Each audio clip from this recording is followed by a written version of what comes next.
Welcome to Truthful Manipulation.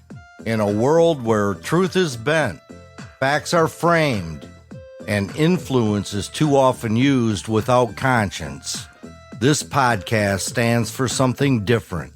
I'm Dave Kelsey, along with H. Daniel Mujahid, and together we expose manipulation, defend integrity, and help you see clearly in a world determined to confuse you. Welcome back to Truthful Manipulation, the podcast where we look at power, ego, ethics, manipulation, and the strange places they all show up. And today, we're going to the hardwood. Not to play, not to coach, not to referee, definitely not to referee, because I enjoy living. Today's topic is simple. What happens when politics tries to mix with basketball and fails spectacularly?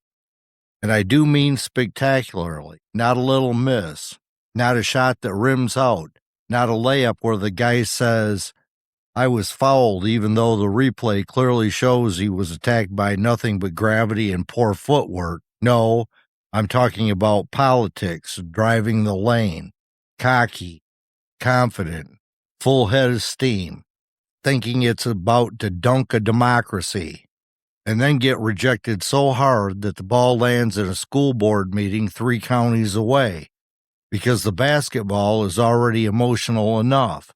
Basketball fans scream at referees, coaches waving their arms like they're trying to land a helicopter, players arguing calls they absolutely committed, and announcers say he got all ball, with the replay shows he got wrist, elbow, shoulder, and possibly somebody's tax return.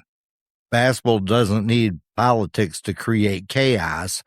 Basketball already has the block charge call. Now let's be honest. Basketball is beautiful. It's fast. It's creative. It's emotional. It's strategy, talent, pressure, ego, teamwork, discipline, panic, and sometimes one guy taking a terrible three-pointer with 9 seconds left on the shot clock while 4 teammates quietly reconsider their life choices. Basketball can bring people together. It can make strangers high-five. It can make a city believe. It can make a fan say, this is our way, even when the roster says, please seek counseling. But basketball is also fragile, because fans are already sitting there with their emotions exposed. A 2-point lead with 12 seconds left does not feel like entertainment. It feels like a medical emergency with sneakers. Your heart rate goes up. Your hands get sweaty. You start bargaining with God over free throws. Lord, if he makes both, I promise I'll become more patient. He misses the first, and immediately you say, Lord, let's renegotiate. That's basketball. And then politics walks into that environment and says, you know what this needs? More division. No, not politics. Sit down. You already have cable news. Leave the pick and roll alone. Basketball has enough turnovers without you bringing in talking points. Here's the funny thing. Basketball already has government built into it. Think about it. The coach is the executive branch. The referees are the judicial branch. The players are the legislative branch. Because they keep arguing, nothing gets resolved quickly, and everybody thinks they deserve more minutes. And the fans are the voters. Passionate, suspicious, occasionally informed, usually convinced the whole system is rigged against them, especially when their team loses. Basketball fans are incredible people. They can watch their team shoot 32 points, miss 12 free throws, give 18 offensive rebounds, commit 4 turnovers in the last 2 minutes, and still say, the refs cost us the game. Really? The refs? Your team treated the basketball like it was covered with mayonnaise. But sure, let's investigate the whistle. Sports fans don't want accountability. They want a suspect. Basketball has polls too, except we call them rankings. And rankings makes everybody furious. Your team is ranked number 18. Disrespect. Your team is ranked number 3. We should be number 1. Your team is unranked. The media hates us. Your team is 6-11. We're young. We're young in basketball language for please don't look directly at the standings. Basketball also has elections. They're called all-star voting, which sounds dramatic until you realize millions of people are voting based on highlight clips, sneaker commercials, fantasy stats, and whether the player once dunked so hard the internet needed a nap. Basketball has international diplomacy. It has labor negotiation. It has billionaires. It has unions. It has television deals. It has shoe companies with more power than some governments. And it has public money for arenas. It has private luxury boxes. It has boosters. It has agents. It has NIL. It has transfer portals. It has conference realignment. It has so much money moving that an accountant somewhere needs a neck brace. So let's not pretend basketball is some innocent little game completely untouched by society. Basketball lives in the real world. Basketball reflects culture. Basketball reflects money. Basketball reflects race, class, celebrity, community, labor, education, and power. But there's a difference between basketball reflecting society and politics trying to climb into the scorer's table with a campaign sign and a fog machine. That's the difference. One is reality, the other's theater. And truthful manipulation is always about learning the difference, because manipulation doesn't always show up wearing a villain costume. Sometimes it shows up courtside, smiling, waving, pretending it's been a lifelong fan since yesterday afternoon.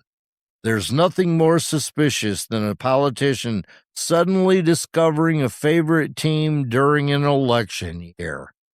Politics loves basketball because basketball gives politics something politics wishes it had: rules, a clock, a scoreboard, visible consequences, and people who can actually admit when somebody lost. Imagine politics with a shot clock. What a miracle that'd be. You get 24 seconds to make your point. That's it. No filibuster, no 900-page bill nobody reads, no press conference where somebody says, "Let me be clear," and then spends 12 minutes being anything but clear. Just 24 seconds. Make your point. Pass the ball. Move the country forward. A political shot clock would save America 6 months a year. Basketball also has accountability. Miss 10 shots, everybody sees it. Turn the ball over, everybody sees it. Airball a free throw, everybody sees it, hears it, chants about it, clips it, posts it, memes it, and your cousin sends it to the family group chat with the caption, "Not tonight, big fella." Politics hates that. Politics loves fog. Basketball has film. Politics says that never happened. Basketball says roll the replay. Politics says my position has been consistent.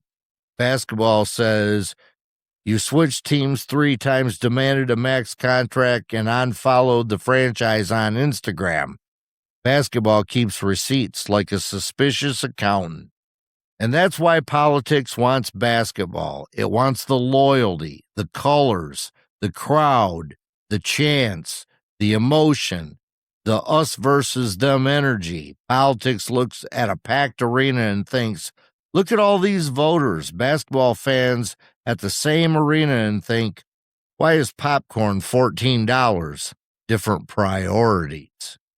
Politics wants to borrow basketball's passion. But here's where politics miscalculates. Basketball fans are emotional, but they're not stupid. They are people who can see bad rotation from the upper deck. They can spot lazy defense while holding nachos. And they can tell when a team is not getting back in transition. They can tell when the coach should have called timeout. And they can absolutely tell when a politician is pretending to know the game. You can't fake the basketball knowledge for long. You might get through one sentence, maybe two, but sooner or later somebody will ask, what do you think about their bench production? And if your answer is, well, benches are important to American families, you're finished. Brother, we asked about the sixth man, not affordable furniture. Basketball fans have radar for fake authenticity, and nothing fails faster than fake authenticity in sneakers. This episode of Truthful Manipulation is brought to you by me, Dave, because apparently if you host the show alone, you also have to pay yourself in compliments. Looking for a roadmap to help you spot manipulation before it runs a fast break on your common sense? Then visit truthfulmanipulation.com. That's where you can find the podcast, articles, and the message behind the book, Truthful Manipulation, A Roadmap to Live By. It's for people who want to think clearer, laugh harder, and stop getting emotionally pickpocketed by slogans, spin, and people who say, trust me, right before they absolutely should not be trusted. At truthfulmanipulation.com, we don't promise you'll never be manipulated again. That'd be manipulation.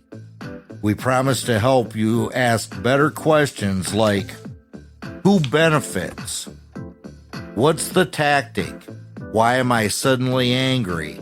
And why does every bad idea come with a logo?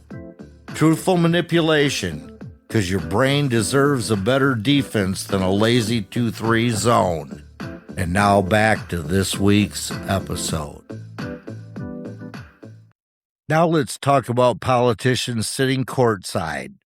This is always dangerous because courtside seats are not normal seats. They're theater, they're status, they're ego with cup holders. You're not just watching the game, you're being watched watching the game. And politicians don't relax like normal people. A normal person relaxes by leaning back.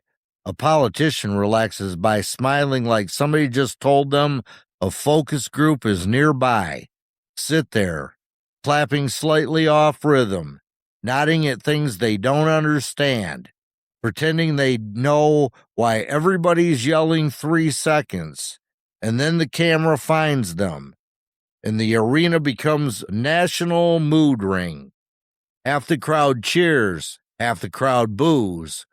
One guy yells something we will later describe as taken out of context, even though it was only 4 words and 2 of them were not suitable for church. And the politician waves. They always wave. They could be booed by 18,000 people and still wave like they opened a library. That takes talent. If 18,000 people booed me at a basketball game, I'd immediately pretend I was checking under my seat for my keys. Dave, why are you crawling under the chair? Democracy is loud and I'm seeking shelter. And then comes the worst part. The politician tries to talk basketball. Somebody asks, why do you like tonight? And the politician says, well, I think both clubs are playing hard and I support baskets for all Americans. No, stop. You didn't support baskets. This is not a policy platform. This is not YMCA slogan. Basketball fans know when someone is faking it. They know when you think a zone defense is something on a city map. They know when you think a pick and roll is a deli sandwich. And they know when you call the court the field. Oh no, that's a felony in basketball country. You can lose an election right there. Ladies and gentlemen, I've always loved the way the team runs up and down the field. The field? Security, get him out. That man has not watched basketball since short shorts were considered strategy. And that's why politics fails so often when it tries to use basketball. It underestimates the culture. The basketball fans just don't watch the sport. They absorb it. They remember it. They argue about it. They carry emotional scar tissue from games played before some of the players were born. You can't fake that. You can buy the courtside seats. You can wear the hat. You can clap when everybody else claps, but you can't fake years of emotional damage caused by missed free throws. Basketball loyalty is not a hobby. It's a pre-existing condition. In baseball, politicians throw out the first pitch. In basketball, sometimes they take ceremonial shots. And that's equally dangerous because nothing reveals a human being's athletic truth faster than a public free throw. A free throw looks easy until you're standing there in dress shoes, surrounded by cameras, holding a ball that suddenly feels like it was inflated with judgment. You can see the panic. They bounce the ball too hard. They smile. They look at the rim like it moved. They take one deep breath. The crowd gets quieter. And now the person who claims they can manage foreign policy has to figure out wrist rotation. The shot goes up. Sometimes it hits the rim. Sometimes it hits the backboard. Sometimes it misses everything and lands near a cheerleader who didn't sign up to be part of a constitutional crisis. Nothing says strong leadership like airballing in front of a mascot. And the staff always claps. Political staffers are trained to clap through catastrophe. The shot could hit the side of the backboard and bounce into the nachos, and some staffers would say, "Great energy, sir." No, that was not great energy. That was a weather event. Basketball is honest that way. The rim doesn't care about your title. The ball doesn't care about your approval rating. Gravity's undefeated, and the backboard has no donor class. One reason politics fails in basketball is because it mistakes a crowd for agreement. A packed arena doesn't mean everybody is ready to be converted. It means they paid too much for parking and want to see everybody hit a three. That's it. Politics sees 20,000 people and thinks, look at the audience. Basketball fans think, why is this speech delaying tip-off? Different realities. People come to basketball for drama. But if it's a specific kind of drama, fast breaks, buzzer shots, dunks, comebacks, a coach losing their mind over a charge call, a referee staring into a replay monitor for 9 minutes while everybody in the building watches the same replay and reaches 12 different conclusions. That's basketball drama. Political drama is different, slower, more exhausting, more emails, less vertical leap. So when politics interrupts basketball, fans don't always hear a message. They hear an invasion.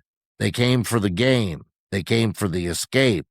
They came to watch a guard split a double team, not hear someone split the country into demographic categories.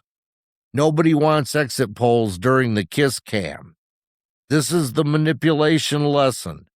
The message can be important and still be delivered in a way that feels like an ambush. And when people feel ambushed, they stop listening. They start resisting. This is true in politics. It's true in families. It's true in business. And that is definitely true when someone's trying to enjoy overtime.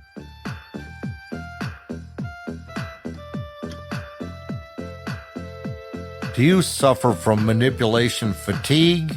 Symptoms may include yelling at the television, arguing with relatives in your head before Thanksgiving, believing every public statement was written by a television lawyer and one frightened intern, and hearing the phrase, "let me be clear," and immediately becoming suspicious. Then you may need truthful manipulation.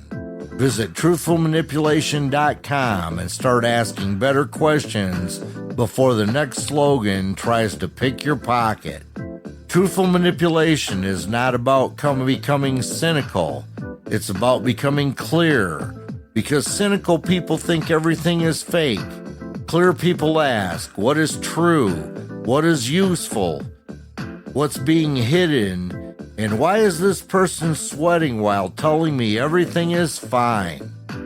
So go to truthfulmanipulation.com, listen to the podcast, read the articles, check out the book, and remember, the truth doesn't need a halftime show. Truthful manipulation, helping your common sense stay out of foul trouble. And now back to this week's episode. Now let's be honest. Basketball has never been separate from values.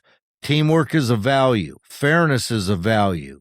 Discipline is a value. Sacrifice is a value. Respect is a value.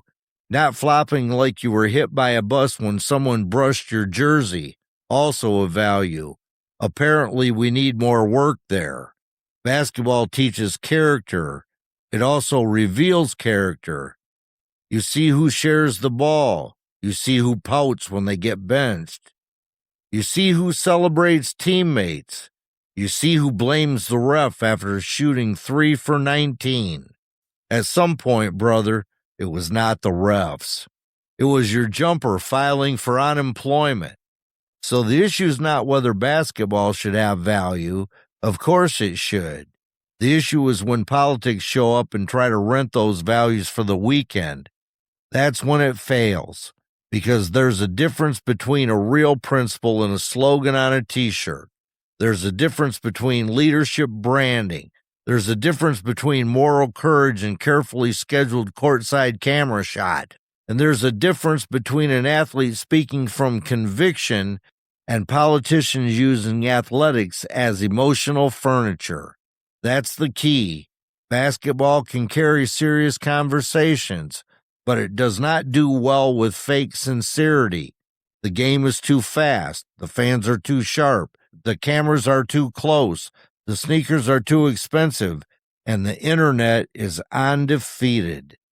Fans also have to be honest, because we love to say, keep politics out of sports. But sometimes what we really mean is, keep out the politics I disagree with. That one stings, but it's true. If a player says something we like, we call it courage. If the same player says something we don't like, suddenly we become philosophers of workplace boundaries. Well, I just think athletes should focus on their job. Really? Because 2 weeks ago you shared a video of the same athlete visiting a children's hospital and called him a role model. So which is it? Do athletes matter outside the game, or only when the opinion fits comfortably inside your emotional recliner? That's the manipulation. We love voices that validate us. We silence voices that challenge us, and then we pretend our inconsistency is principle. Basketball exposes that because basketball players are visible. We know their shoes, their celebrations, their pregame outfits, their podcast, their charities, their arguments with officials, their facial expressions after bad calls. But when they say something complicated, some fans act shocked. You mean the human being I've seen watching for 10 years has thoughts? Yes, that can happen. Sometimes people with jump shots also have opinions. This has been confirmed by science and post-game interviews. One of the biggest failures happens when politics turns athletics into props. That can come from any side, any party, any movement, any organization. A player becomes useful not as a person, but as a symbol. That's dangerous, because symbols are easy to use. People are harder. People are complicated. They change. They learn. They say awkward things in press conferences after playing 42 minutes and getting elbowed in the ribs. If an athlete agrees with us, we should not turn them into a saint. If they disagree with us, we should not turn them into a villain. And if they choose not to speak, We should not immediately sign cowardice. Not everyone wants to be America's emotional point guard. Some people just want to play basketball, ice their knees, go home, and avoiding becoming a trending topic because they answered a question too honestly after a road loss. That's fair. We cannot demand that athletics be fully human only when it entertains us. That's not respect. That's ownership with popcorn. So when politics says, look at this athlete standing with me, ask better questions. Did the athlete choose this? Do they believe this? Are they being used? Is this persuasion or is this emotional packaging? The courtside selfie is not a moral philosophy, especially if the caption says, great conversation, and both people clearly talked for 7 seconds. Now let's talk about leagues, conferences, teams, and institutions. Because when politics enters basketball, organizations panic. They want to say something, but not too much. They want to stand for something, but not lose sponsors. They want to support players, but not upset owners. They want to respect fans, but not anger social media. They want moral clarity with no downside. Good luck. That's not leadership. That's trying to dunk from half court and loafers. So they release a statement. And sports statements are amazing. They always sound like they were written by a committee trapped in an elevator. We are committed to listening, learning, growing, supporting, engaging, empowering, reflecting, and building pathways towards meaningful dialogue. What does that mean? Nobody knows, but it took 9 vice presidents and crisis consultants to say it. These statements are designed to offend nobody, which means they inspire nobody. They are the plain oatmeal of public courage, technically warm, completely forgettable, in desperate need of cinnamon. Real leadership says, here's what we believe, here's why, here's what we're doing, here's where we may fall short, here's the principle, here is the cost. But too often, institutions try to manage perception instead of telling the truth. And when you manage perception without truth, everybody gets mad. Fans think you were political. Players think you were weak. Sponsors think you're risky. Commentators think you're hypocritical. And the social media intern is hiding under a desk eating stress pretzels. That's not strategy. That's a full court press against common sense. This is Dave from Truthful Manipulation. Let me ask you something. Have you ever listened to somebody talk for 10 minutes and somehow they said absolutely nothing? Have you ever heard a public apology that sounded like it was apologizing to the concept of inconvenience? Have you ever watched someone dodge a direct question so hard you thought they pulled a hamstring? Then welcome. You're among friends. At Truthful Manipulation, we talk about how manipulation works in politics, business, media, family, faith, sports, and everyday life. But we do it with humor, because if we can't laugh at the nonsense wins twice. So visit truthfulmanipulation.com, listen to the episodes, share the show, check out the book, and bring a friend who still thinks no offense means nothing offensive is coming next. Truthful Manipulation, because truth should have better handles than the people lying to you. And now back to the conclusion of this week's show. Basketball fans are not easy to manipulate, not because they're always calm. They're not. A basketball fan can go from peaceful citizen to courtroom prosecutor over a block charge call. The block charge call is the single most divisive legal issue in American sports. He was moving. He was set. He was outside the restricted area. Did the offensive player lower his shoulder? Did the defender flop? Did the referee guess?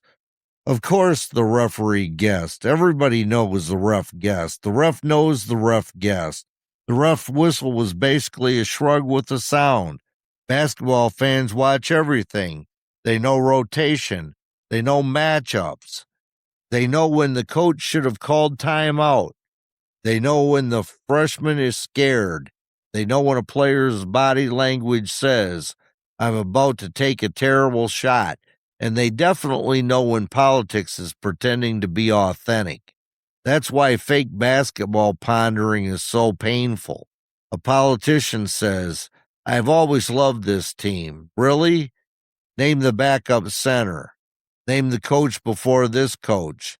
Name the time you suffered through a January road game where your team shot 18% from three and made you question the meaning of loyalty. True fans have scars, and you can't fake scars. You can buy courtside seats. You cannot buy the trauma of losing a buzzer beater. Now, if the NBA is emotional, college basketball is spiritual warfare with mascots. College basketball fans don't simply support a school, they defend a family history, a graphic identity, a sweatshirt collection, and a bracket that was dead by Thursday afternoon. March Madness is one of the greatest events in sports because it proves America loves underdogs until the underdog ruins our bracket, and then we hate them.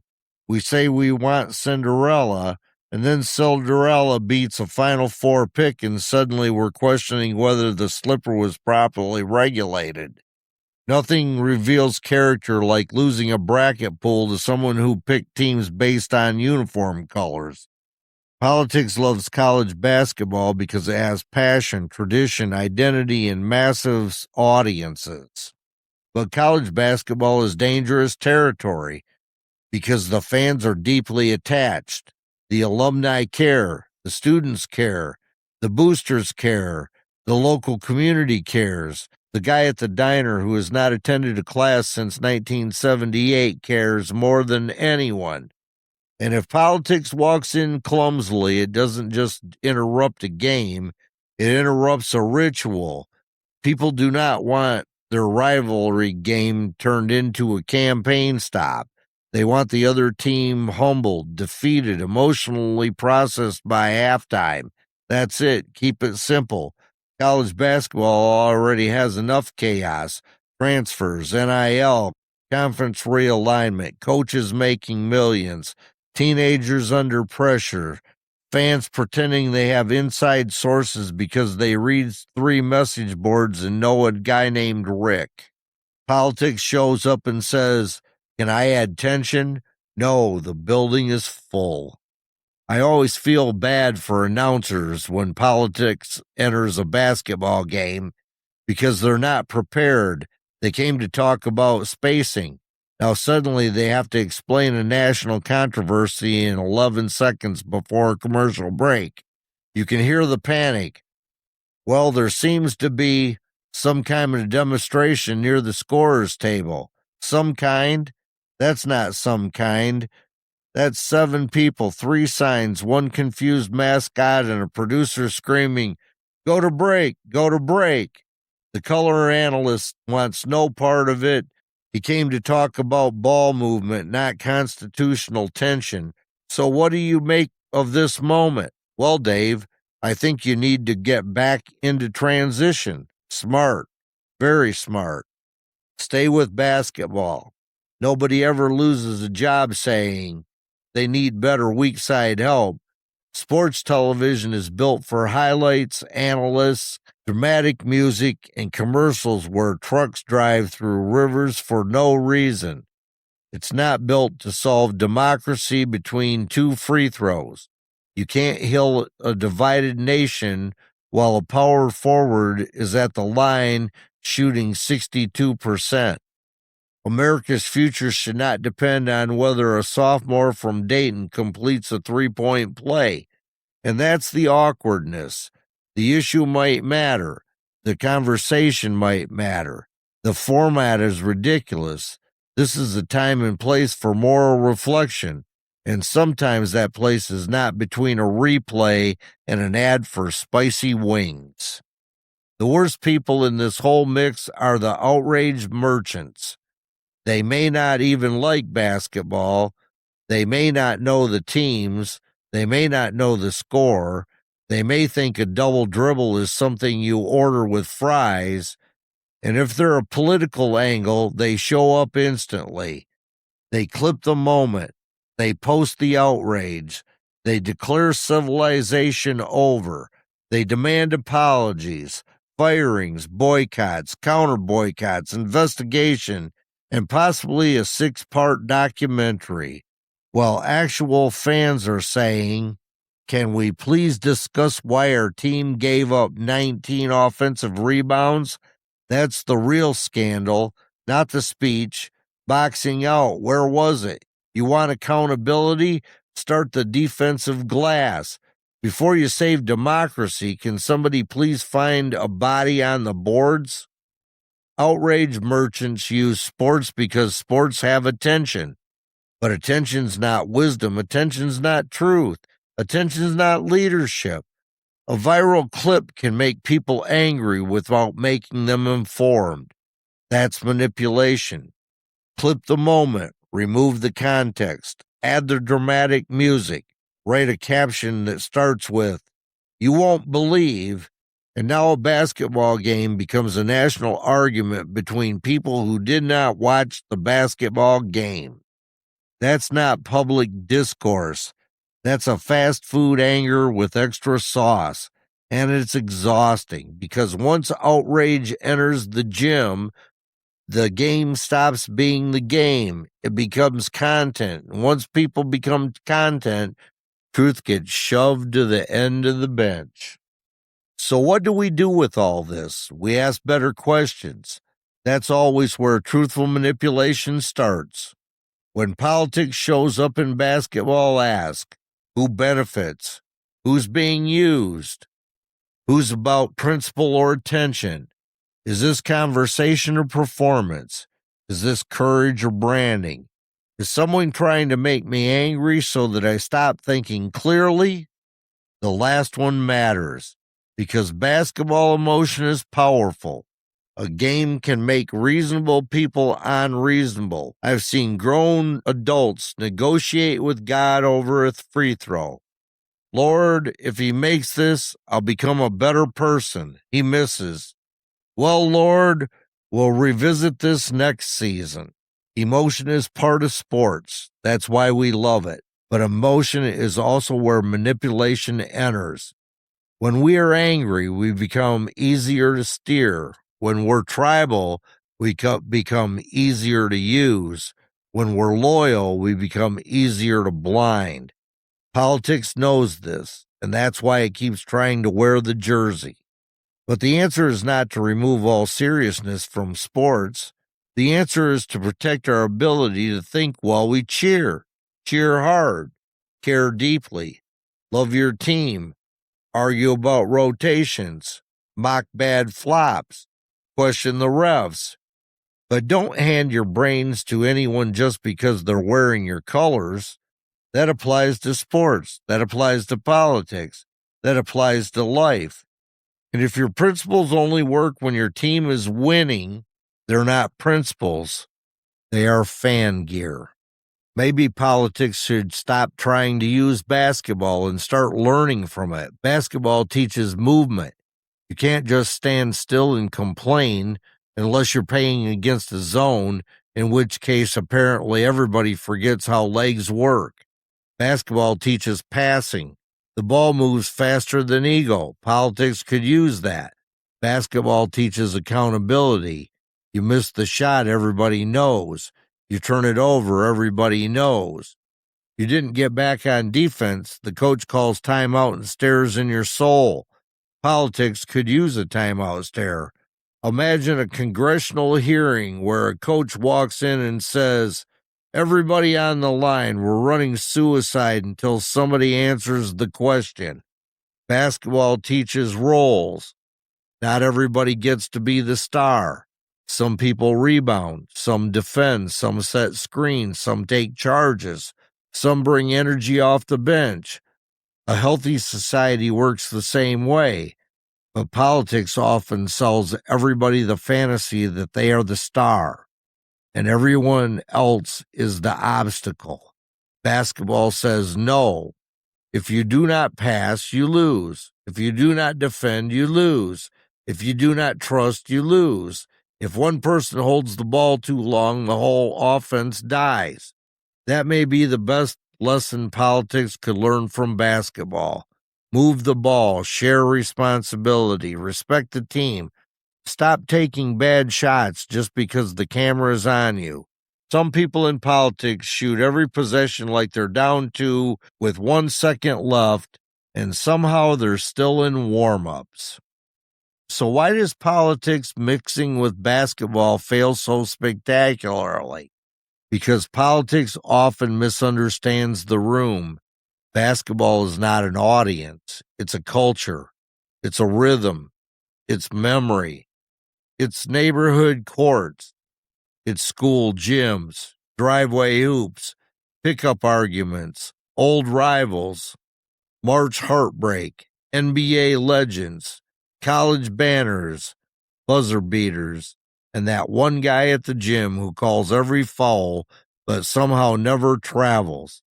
Basketball can handle serious issues.